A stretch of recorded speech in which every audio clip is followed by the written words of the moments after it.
ભસ્ત્રિકા. ભસ્ત્રિકાનો અર્થ છે લુહારની ધમણ.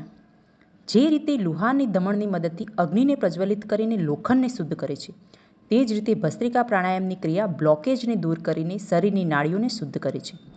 લુહારની ધમણ ચાલતી હોય એ રીતે આ ક્રિયા કરવાની હોય છે.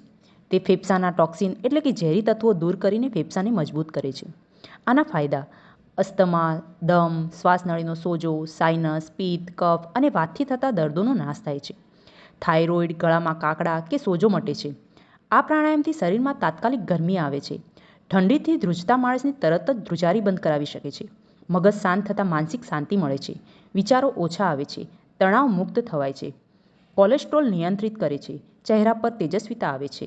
જેમને ભૂખ ન લાગતી હોય, પાચન શક્તિ નબળી હોય અને કબજિયાત રહેતો હોય તેવા માટે પણ આ પ્રાણાયામ લાભકારક છે.